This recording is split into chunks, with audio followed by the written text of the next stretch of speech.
Tout d'abord, nous allons faire une visite sur le site d'OpenOLAT, accessible via l'URL openolat.com.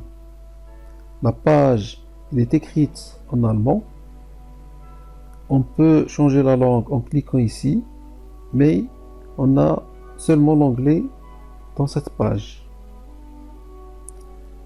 On va trouver à l'intérieur des informations sur OpenOLAT qu'on peut approfondir en cliquant ici sur l'utilisation, sur l'Open Source Initiative dont fait partie OpenOLAT, des partenaires et d'autres informations. On peut tester la plateforme ou bien s'enregistrer via ce lien. Et là, vous avez les contacts. Si je reviens vers le menu, on peut accéder aux fonctionnalités et aux versions d'OpenOLAT et d'autres informations concernant les étudiants. On peut aussi accéder aux informations sur l'open source, télécharger des démonstrations et des documents, accéder aux serveurs et aux services et d'autres sites. Alors si je clique ici sur Hosting, OpenOLAT me propose différentes variantes pour l'utiliser. Donc on peut soit faire un enregistrement, soit télécharger OpenOLAT, soit travailler sur d'autres applications payantes. Si je clique sur Download, je vais être renvoyé vers une page de téléchargement.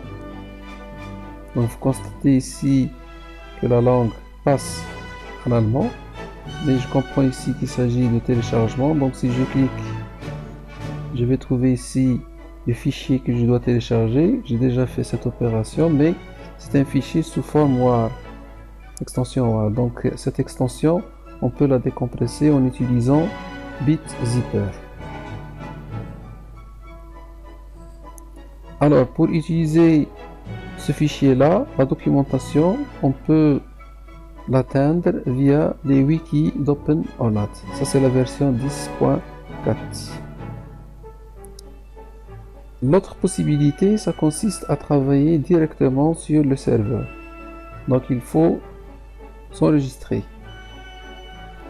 Donc là, il me demande de choisir la langue et je dois rentrer mon adresse email.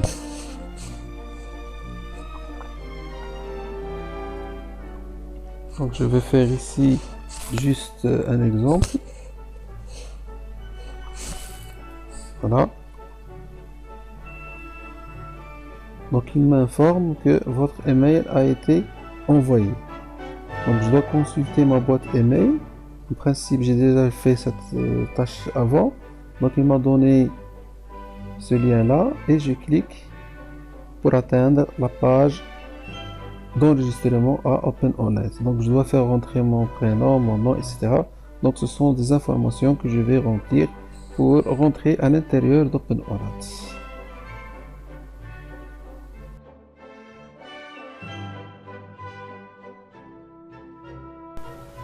Une fois inscrit, il suffit d'écrire le nom d'utilisateur et le mot de passe pour accéder à OpenOLAT. On peut le faire à travers les réseaux sociaux également. Au départ, il me propose de continuer une ancienne utilisation ou bien commencer une nouvelle. Voici le menu de l'interface d'accueil. On constate que le français et l'anglais ne sont pas très utilisés.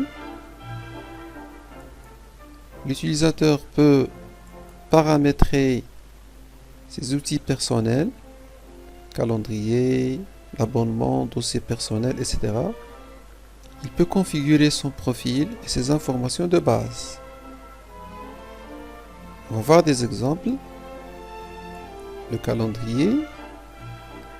L'utilisateur peut consulter des événements ou bien créer des événements. des dossiers personnels.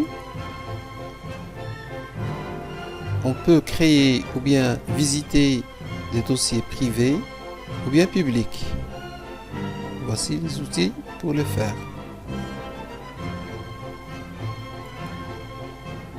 On peut consulter des feuilles de notes, des attestations de performance s'ils existent. La configuration du profil. Il suffit d'entrer les données supplémentaires.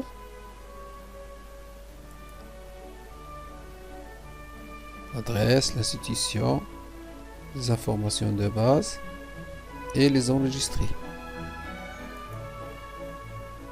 La carte de visite. On coche les informations qui seront visibles. Et voilà donc pour le paramétrage. On constate que cet espace-là, sur la version 10, se trouve à droite. Dans d'autres versions, il se trouvait à gauche. Dans le menu, l'étudiant, bien l'utilisateur, peut accéder à des cours qu'il a déjà entamés ou bien commencer de nouveaux cours. Voilà des thèmes. Voilà les cours qu'on peut démarrer et parfois il faut s'inscrire. Les formats sont très différents. Voici un exemple. Voilà le syllabus, etc. Donc on remarque que le cours il est structuré selon un format bien précis. On revient au cours. On va voir un exemple de SCORM. Donc il y a les informations de base et il y a le cours ici sous forme de SCORM. Là on peut voir les mêmes informations sous le menu à gauche. Donc on peut regarder ou bien faire un accès normal.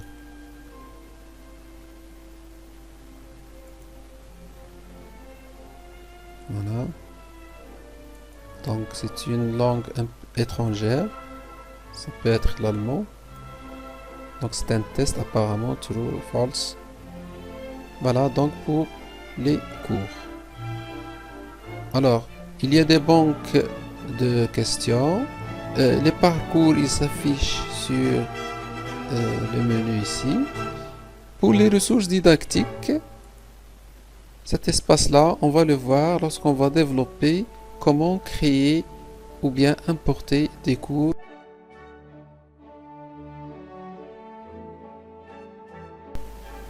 L'implantation d'un parcours sur plateforme est précédée par une phase d'analyse et de conception pédagogique. Elle consiste à réaliser un scénario pédagogique bien détaillé. Il doit spécifier, à titre d'exemple ici, le titre, les objectifs et le public cible, les connaissances et les compétences à développer, et il faut spécifier les acteurs et les intervenants dans ce parcours selon chaque phase scénarisée avec précision et avec détail. Un deuxième document consiste à structurer pédagogiquement le parcours. Dans ce module, on doit également informer sur le responsable et sur le module. On doit développer les systèmes d'entrée. Tous les détails doivent figurer dans ce document-là. Par exemple, les tests d'entrée, ils doivent être réalisés au préalable avec leur solution. Il faut spécifier également les prérequis et leurs tests. Un deuxième système, c'est le système d'apprentissage auquel il faut établir la liste des intervenants, les contenus. Voici également une carte conceptuelle qui résume comment va se dérouler l'apprentissage. il faut ajouter le matériel technique qu'on va utiliser, les activités selon un diagramme bien précis. Il y a des méthodes pour réaliser ces activités. Et il y a l'évaluation et le système de sortie. Il faut penser également au modèle pédagogique utilisé. Par exemple, ici, on a utilisé le behaviorisme parce qu'il y a des règles de sécurité à développer, le cognitivisme pour la résolution de problèmes, socioconstructivisme pour le travail collaboratif. Donc, c'est une phase indispensable de conception qui précède la mise en œuvre sur un LMS quelconque, dont par exemple OLAT ou bien Open OLAT.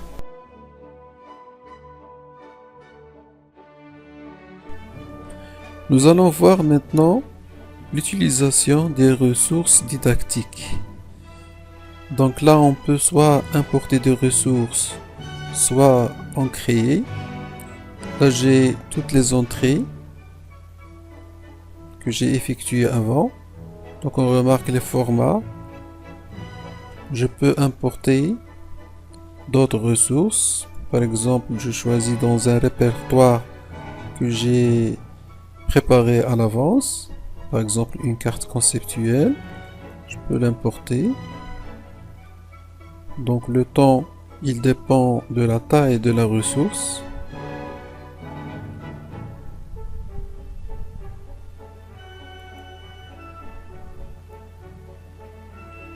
Une fois la ressource est téléchargée, je peux l'importer. Bien sûr, il faut lui donner un titre. Et compléter la description. Alors la description, elle est inhérente à chaque application ou à chaque élément qu'on ajoute dans les ressources. Donc voilà, c'est une image et je peux paramétrer le contrôle d'accès, est-ce qu'elle sera autorisée aux auteurs, est-ce qu'elle sera autorisée aux utilisateurs et quels sont les utilisateurs. Par exemple, là je choisis les utilisateurs enregistrés et invités, etc. Donc je peux publier cette ressource sur le catalogue. Je peux la supprimer également. Il y a d'autres outils pour gérer les membres par rapport à cette ressource. Donc, on vient d'importer une ressource. Maintenant, on va voir comment créer une ressource. Donc, sur OpenOLAT, je peux créer des cours ou bien des graines de cours. Donc, on peut créer soit des tests, des questionnaires, des contenus CP, des wikis, etc. On remarque qu'on ne peut pas créer des formats SCORM, mais on peut les importer. Voilà, on peut importer les formats SCORM 1.2 et on ne peut pas les créer. Il y a la possibilité de créer des podcasts, des blogs.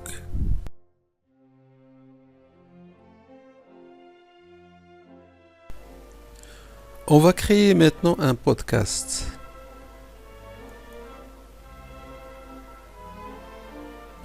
Le titre de la ressource, les informations de description, enregistrer, utiliser les outils pour administrer les membres, donc ajouter les membres, leur nom et leurs informations, un par un. Utiliser le contrôle d'accès pour les auteurs et pour les utilisateurs.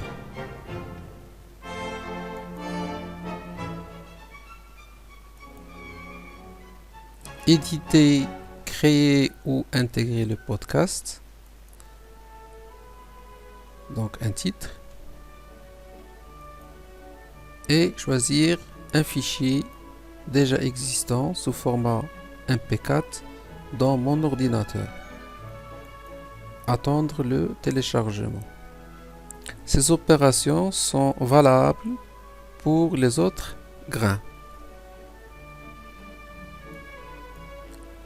La ressource est disponible.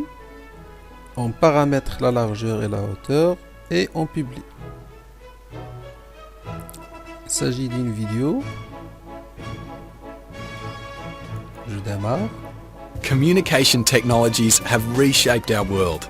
We've created the largest knowledge anywhere, at any time. And today's fast connection have minimal disruption to work routines.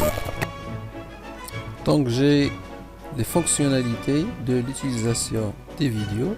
Je peux aussi utiliser d'autres formats comme l'audio.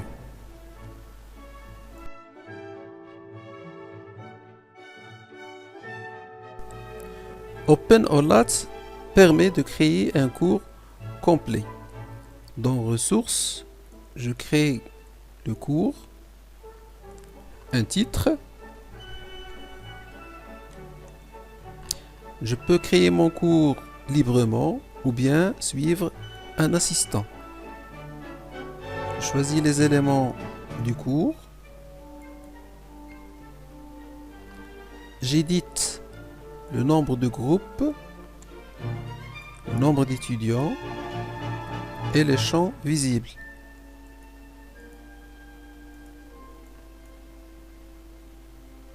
Je passe à l'étape suivante. Je peux attacher une entrée à des catégories. Je passe. Là, je peux sélectionner la configuration d'accès. Donc, uniquement pour les utilisateurs enregistrés. Et je termine.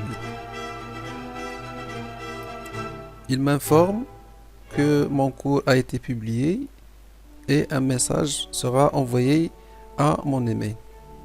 Toujours, il y a la fiche de description, mais celle-là, il est très riche. Donc, il y a beaucoup d'informations qu'il faut mettre. La description du cours,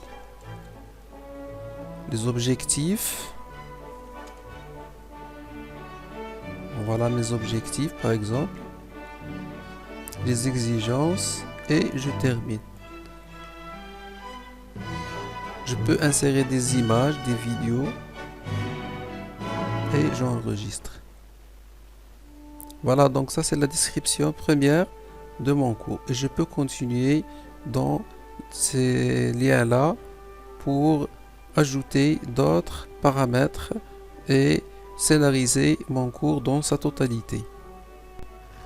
Je complète donc l'édition de mon cours. Donc, je peux cliquer sur Outils, Éditeur. Voilà les éléments principaux de mon cours auxquels je peux ajouter d'autres éléments. Ils sont classés par catégorie: partage, test, communication, administration, etc. Je choisis par exemple dans l'outil de connaissances, je peux choisir par exemple les contenus CP. Donc ils s'ajoutent. Ensuite, je choisis par exemple des devoirs, des tests. Voilà, ils s'ajoutent. Et je continue, mais d'une manière structurée, parce que j'ai déjà élaboré une structuration préalable. Donc je construis l'architecture de mon cours et chaque élément va se classer dans la catégorie qui lui correspond. Questionnaire. Donc il y a des éléments importants, par exemple le calendrier et ainsi de suite. L'évaluation. Donc si je vais cliquer sur l'aperçu, voilà la structure de mon cours. Donc je remarque que il n'y a pas une visibilité totale, donc je dois revenir pour paramétrer la visibilité. Donc pour voir la visibilité, je dois choisir par exemple l'accès bloqué pour les étudiants ou bien dépendant d'une certaine date. Donc je choisis la date de début et la date de fin et j'enregistre, et j'ai d'autres choix en fonction des groupes, en fonction de l'évaluation, etc. Pour accéder à mon cours, je peux administrer les membres, je peux administrer les groupes, je choisis les groupes que j'ai déjà préparés, je peux administrer les réservations et les droits. Donc pour les droits, pour chaque groupe, je vais définir les rôles: gestion des membres, éditeur, etc. Donc il y a plusieurs rôles que je dois attribuer aux participants. Concernant les ressources et les éléments du cours, toutes les parties qui sont en rouge ne sont pas complétées. Les autres, ils sont déjà complétés. Donc, pour chaque grain, je dois suivre les démarches qu'on a expliquées dans la création des éléments séparés. Il y a la visibilité, bien sûr la description, la visibilité, l'accès, donc la nature de l'accès, les contenus. Donc on doit sélectionner un contenu et l'importer comme on a fait au départ. Affichage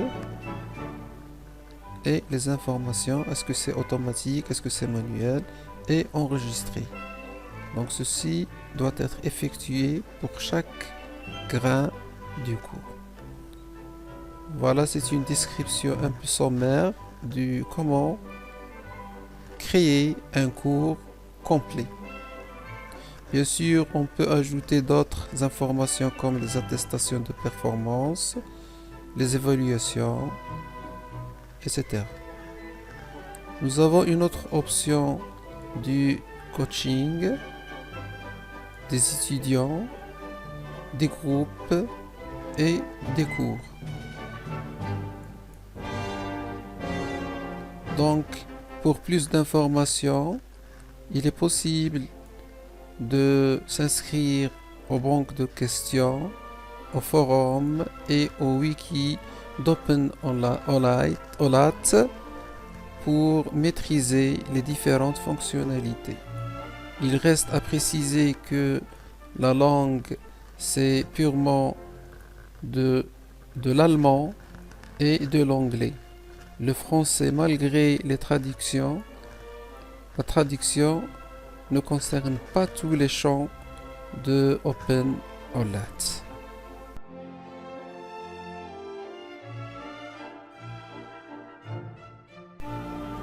Pour récapituler, nous pouvons dire que OpenOLAT est une plateforme techniquement très puissante et ergonomiquement très conviviale. Elle offre plusieurs possibilités de paramétrage et d'adaptation à l'utilisateur, apprenant ou formateur. Dans les cours proposés, il y a des ressources très intéressantes qui proviennent d'institutions de haut niveau. Dans les ressources qu'on peut produire, il y a différentes fonctionnalités. Dans les ressources qu'on peut importer, il y a des formats très variés, notamment les podcasts, les blogs, les modèles portfolio et surtout les SCORM qu'on ne peut pas créer. Toutefois, on constate que Dans cette plateforme, les chants ne sont pas tous traduits. Il y a beaucoup d'espace en allemand et parfois en anglais. Nous vous remercions de votre attention.